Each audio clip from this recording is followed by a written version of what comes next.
Okay, we're going to do a range day with the NOCK2IT.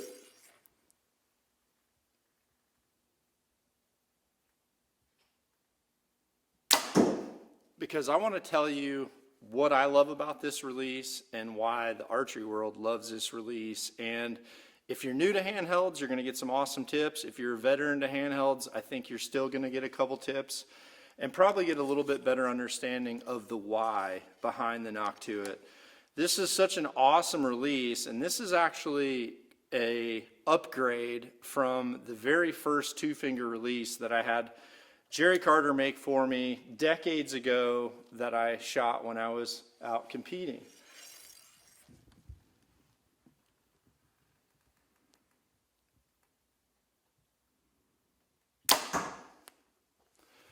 This thing, what is nice about it is that because it has minimal amounts of finger positions, you also minimize your ability as a human and as someone with 5 fingers. It minimizes your ability to have inconsistency in that hand position, because with a release aid, there's 2 things that quickly start to affect accuracy. One is going to be your rocker position. So if all of a sudden you start pulling with your ring finger and your pinky, well, now you're starting to change this angle on your D-loop and on your string. And the reason that is important is because as you change that rocker position, you will also change where that D-loop is inside of that jaw. So if you all of a sudden start to use these fingers and roll this back, you're going to take that D-loop deeper down into your hook. So you're going to give that hook a different amount of lock time on when that D-loop is coming off of that hook. So the way the NOCK2IT is designed, if you look at it, when this is in the shooting position and that jaw is closed, you're going to notice that the jaw is actually on an angle like that. And the reason that jaw is angled that way is because we want the D-loop to be forced to slide up to this top edge of the jaw, so that as soon as that jaw opens, it's immediately coming off a smooth surface, and it's immediately the first thing that essentially is leaving that trap door, which would be the jaw. So this release, because it has a partial third finger, you're not going to really be able to manipulate too much, but you can still hang it there. I refer to it as hanging my third. I'm not doing anything that I can manipulate with it, but I can hang it there and feel like I'm utilizing those other fingers, even though it's really not enough to manipulate that rocker position. So I love it for that. It's also very specific on the width here between these 2 fingers, so that when you're in that anchored position, that separation right there is like perfect for that jawline. Because when you hold this release and you're in this flat hand position with your release down that row of knuckles, just like that, and that separation is happening, this index finger is right on that jawline, and the middle finger now is on my cheek well. So this brings another valuable point to the other thing that affects accuracy other than the rocker position, and that's going to be your angle of attack. So the more flat you are or how vertical you are will determine how much this D-loop is being twisted once you're at full draw. So I like a D-loop that's about 3/4 of an inch or longer, depending on the string angle, or your axle length can also affect that string angle. But I want to be able to turn this to the angle that I'll discuss with you, I'm sure, before we're done here in the range. And that angle puts some turn on the D-loop, and it lets the D-loop do its job, but it isn't going so vertical that we're starting to actually twist this string at full draw. So with minimal contact on the release, you're going to have minimal variation in how that string is being projected forward, and the accuracy speaks for itself. I've had a lot of people that have tried to NOCK2IT, and there's a lot of different releases that come and go on the market, and certainly we have releases in other categories as well. But the reason the NOCK2IT really stands alone is because the accuracy that people have speaks for itself, and that accuracy comes from several of the things that I just talked about with you. So I'm going to go ahead and make one more shot here.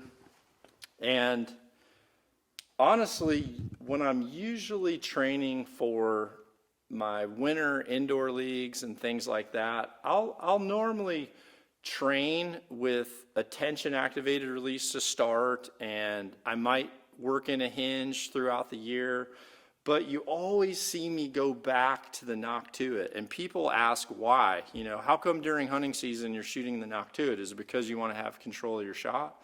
The truth is, what I love about it, once I become a whitetail hunter and get in a whitetail stand, I like this. I like to be able to put that release on the D loop, have my bow hanging on the hanger, and if a buck all of a sudden comes in here, I can just reach in, grab this, and go. That's why I really like it. Whereas with, say, a silverback or a hinge, you really need to have that in your hand all the time and load it, which is why you might see me use those releases during the earlier season when I'm more mobile or in a spot and stock situation. But once this is hanging in a tree stand, the NOCK2IT is the one that's always right there. Make one more shot here.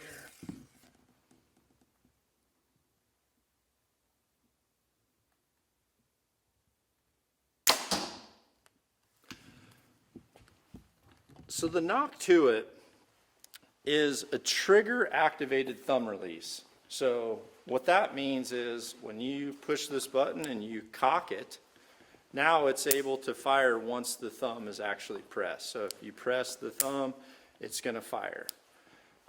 So it's very, very simple. One push and it's loaded on your D-loop.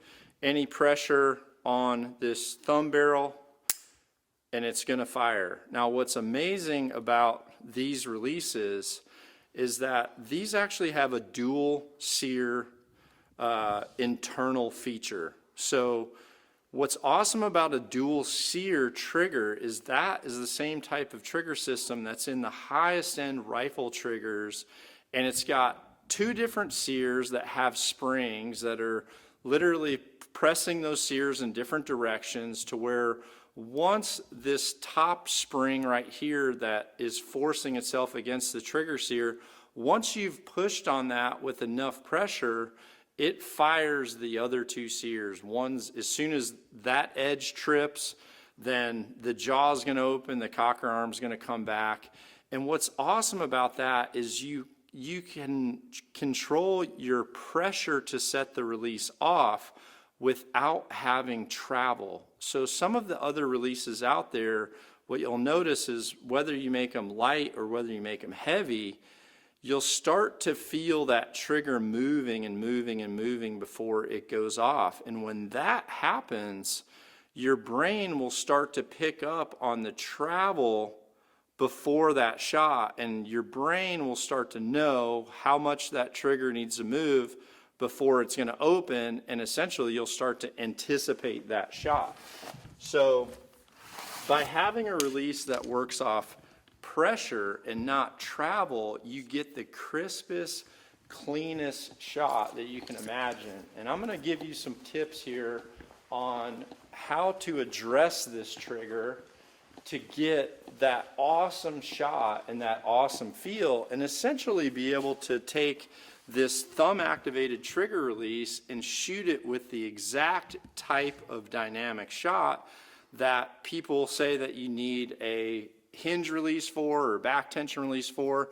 You're shooting this with back tension, but you have the ability to present your thumb to that trigger, not have any hand movement after that, but just continue to slightly pull till it moves. So one of the things you can do to kind of understand this a little bit better is get yourself either a shot trainer, these shot trainers are amazing, or a piece of D-loop material, and you can just do these simple exercises to understand how this thing works. Now what I tell people is I bring my thumb to that barrel, and you can even see here on this release, I actually have a line right there. If the release was upside down and you were looking at it like this, that little line right there is about 5 o'clock. Now the NOCK2ITs are all set up. When they come to the Nock on Archery facility, we take every release out of their packaging and we actually preset the thumb barrel and the tension screw, and we actually eliminate all of the travel that could be possible with the travel screw, and we preset that for you. But the reason I have that little line right there is because when I'm holding this release, one of the things that I practice is bringing the crack of my thumb to that 5 o'clock mark, because in that position, once I slowly relax my thumb and I have my thumb relax, well, now it puts skin in front of that barrel. So if I pull my elbow back, which I'm going to mimic that by pulling the release forward, so you can see if I have no thumb pressure and I pull forward, you can see that trigger will move. That trigger will move to a new position on my thumb. So imagine you've brought your thumb to the back and you've relaxed that tip, so now there's skin in front of that barrel. So as this release gets pulled, or as your elbow's pulling backwards, it will move that trigger without my thumb ever moving. So watch this. I'll bring my thumb to that position and I'll relax the thumb tip so that there's skin in front. And you can see that if I'm pulling my elbow back, that is actually moving the trigger without me moving my thumb. And that's what we want to do to get this shot to go off.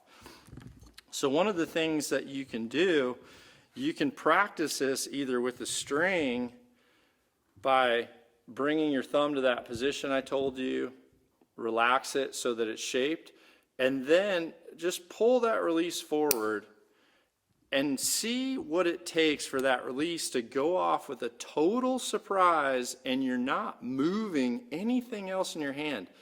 I don't like to bury this back here, which some people talk about, and the reason I don't is because watch, if I move this back here, then what happens is I round the hand, and instead of this hand being flat, which is essential to draw length, so if I'm fighting on my bow to have the perfect draw length set on my cams, but yet my hand is like this one time, and then it's like this another time, well, that's several inches of variation just from my hand positioning.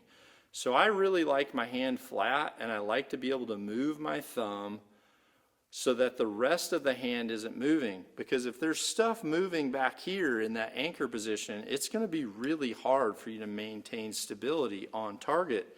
So the length of this trigger sear and the position of the knob is really fine-tuned so that when your hand is moving your thumb from here, which is a way to safely draw, to here and then relaxing, well, now I haven't changed this at all, and I'm just pulling and that release is going off without me ever having to move my thumb. And that's what makes this thing so awesome, because you're able to get these surprise shots, but you're having this very simple, smooth, crisp trigger that doesn't have that travel.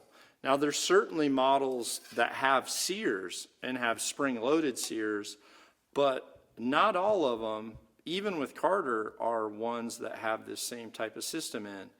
We also have a little bit different spring configurations in the NOCK2ITs, because I really have found that I want that jaw to drive itself open as fast as possible for the best aero clearance. So I've really played around with this cocking spring, and I like one that really fires open fast and gives you that really, really clean, smooth exit of the string.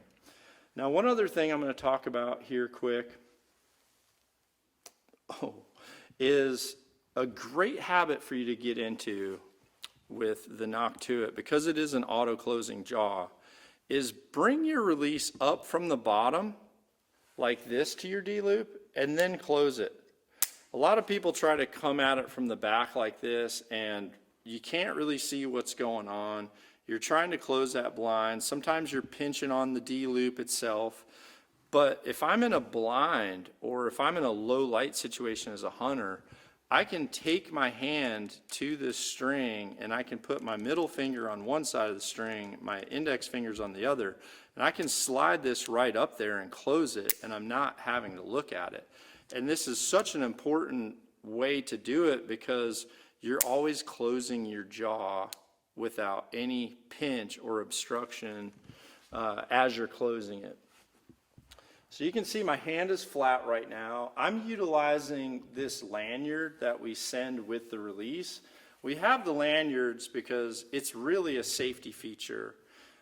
Here's the thing, people who struggle with target panic, people who are switching over to a handheld release for the first time because maybe you're a wrist strap shooter or an index finger shooter, what happens is if you have target panic or target anticipation to begin with, sometimes people just kind of freak out and let go.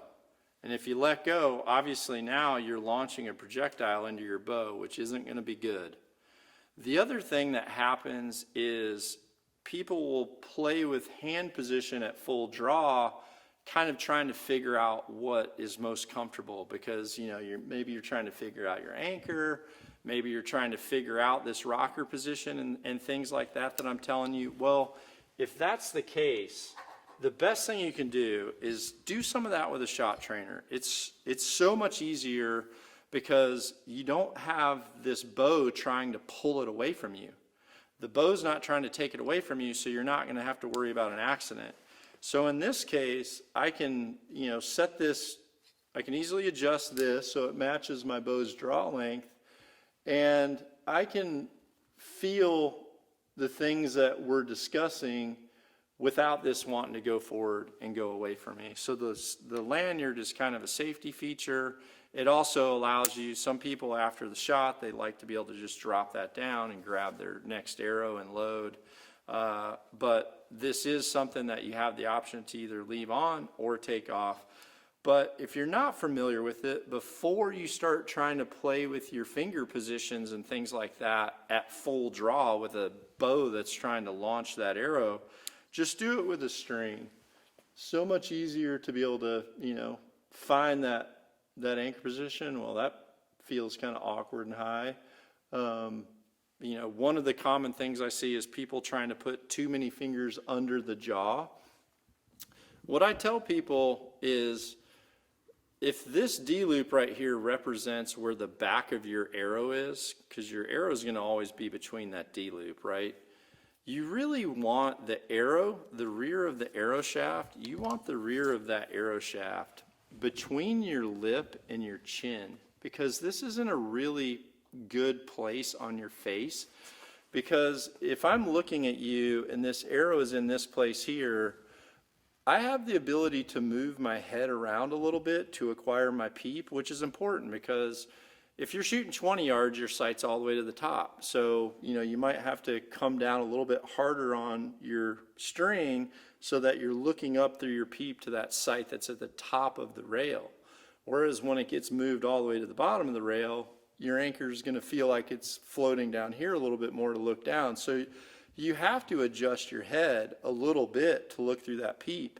When it's in this cradle here, you're in a safe zone where you have the ability to do that without it interfering with the back of the arrow shaft. As soon as these knuckles go here and the arrow follows it, well, now if this arrow shaft is right here on the edge of my chin, you can see anything that I'm doing on this string when I'm down here, it is going to immediately start to have an effect on the point of that arrow and which way that arrow is going to go. So utilizing that string to find that anchor point is going to be something that's going to really help you out if you're new to a handheld release. Now again, you want this V, you want your index finger on that jawline, and that middle finger is going to go right here in your cheek well, and it's going to put that arrow in that safe zone of your face, right where we're looking for it to be. So I'm able to, again, I take my middle finger, put it on my string, I slide it up, and I'm able to close that release just like that. And I'm able to see it from the back, which is really nice. I'm going to raise my bow. I keep my elbow level. I'm going to draw back. You can see my thumb is over here away from the trigger, which kind of lets me pull with a little bit more force. And once I anchor and I acquire my peep, now I'm going to move my thumb to that position I told you. I'll shape it, and now it's just the tip of my elbow pulling to the back wall. Tip of the elbow to the back wall. So I take my thumb from the safe place to the back of that release, lining up the 5 o'clock and the crack, shape my thumb, then my thumb never moves again, and I pull through my shot.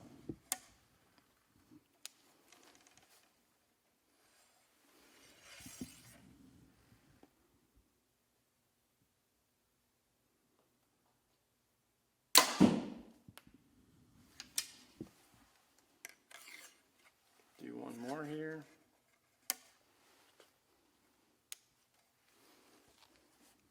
Now I'm gonna slightly change my hand on this shot so that you can kind of see what you've probably seen from some other people out there.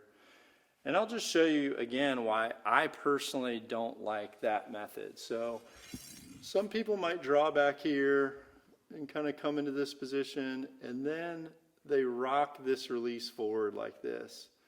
So you can see as soon as that happens, well, now my hand is in such a different place to where honestly it feels weird on my face. So when people tuck it back here, they end up having to bring this back. They end up having to bring everything back. And a lot of times they end up compressing this front shoulder back or bending that elbow to kind of tuck that fist back here. And again, that just puts the arrow in such a dangerous place on the face. So keep that hand flat. And what I tell people is the index finger that's going through that hole has 60% of the pressure on it. I've got 40% here, maybe 39%. And this might be 1% here. Sometimes I even drop that all the way off and I'll shoot it more, with my hand even flatter like that. You really have the option of either way.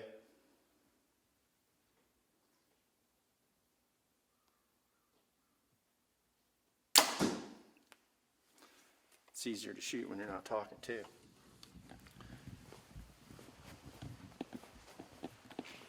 There it is.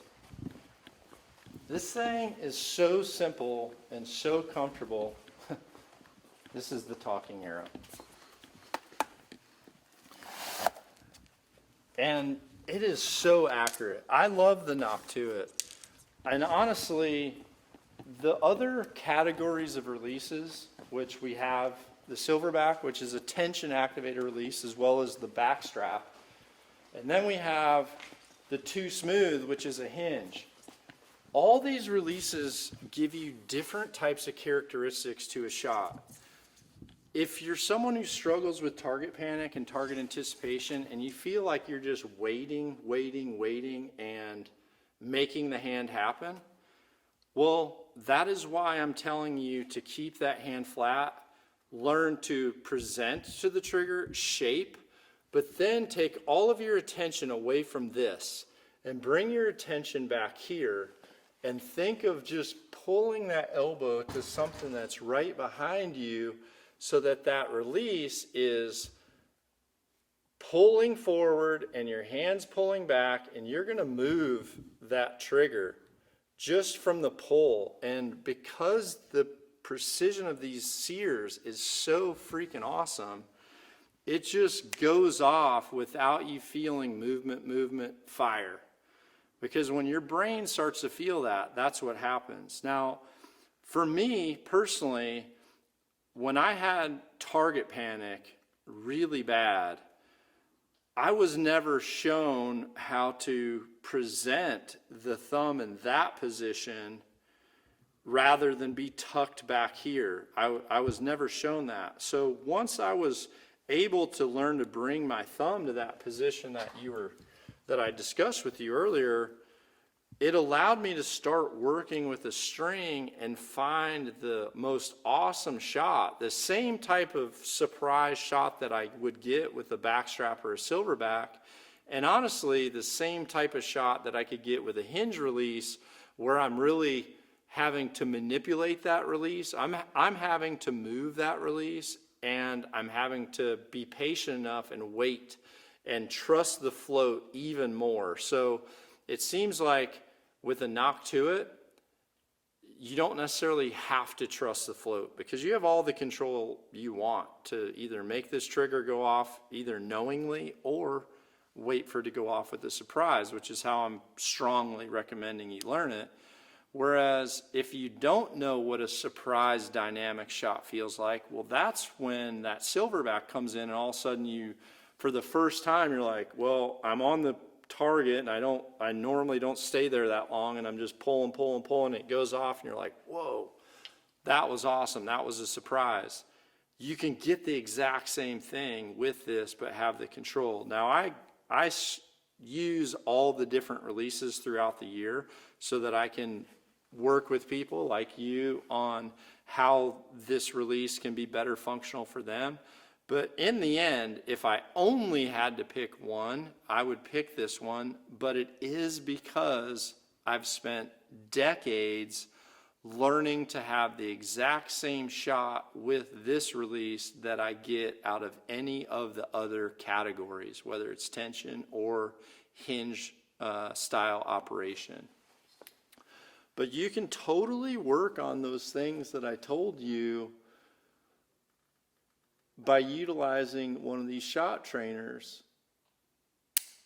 And what I do is when I draw back, I'll use the tip of that just like it was my pin. It's actually about half the size of the black down there.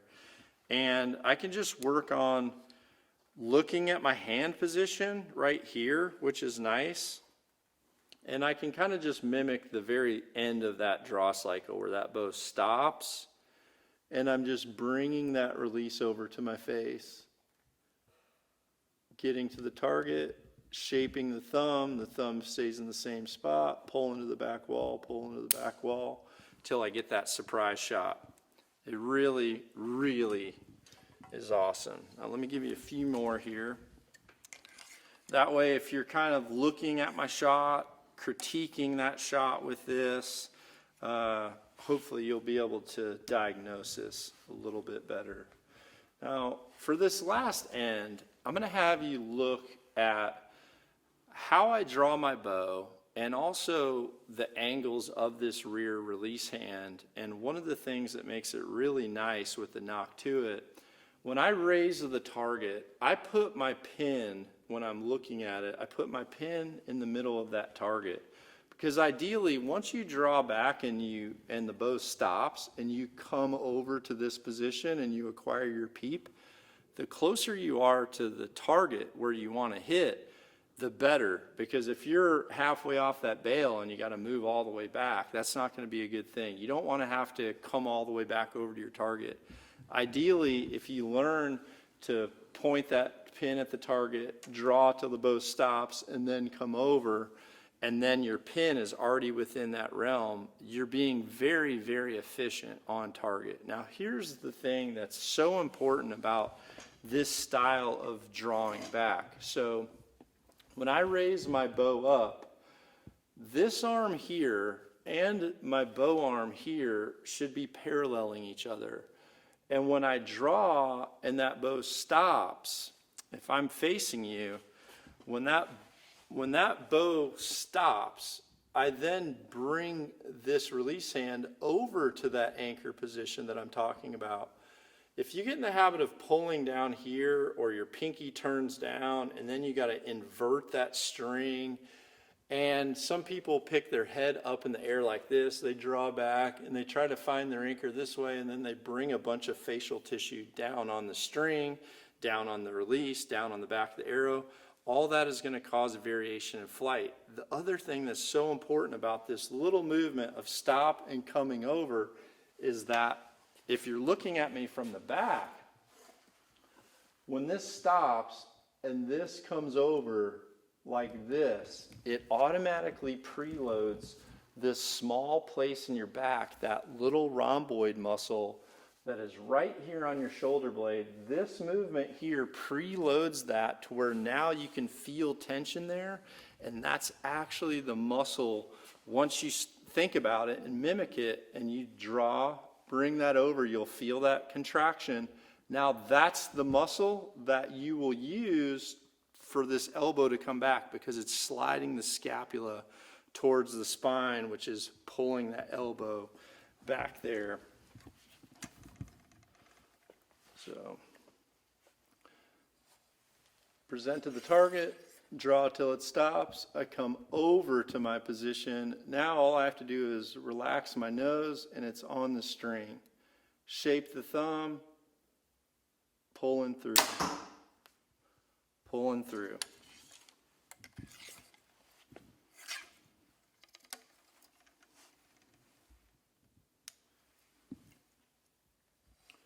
Arms are parallel, bow stops, over to my position, acquire peep, shape my thumb, pulling through.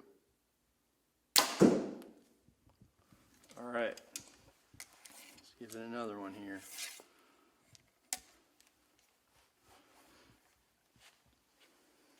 Up from the bottom, closing, raising up, arms parallel, bow stops, over to my anchor, acquiring the peep, shaping, pulling. If that is all you do with this release, you're going to be really impressed with the accuracy that it brings. This is such an awesome tool. There's no doubt why this thing has really appeared almost everywhere you go. You see people shooting NOCK2ITs. They are so accurate. These were really one of the secrets to my accuracy as a competitive archer. I loved having the two-finger releases.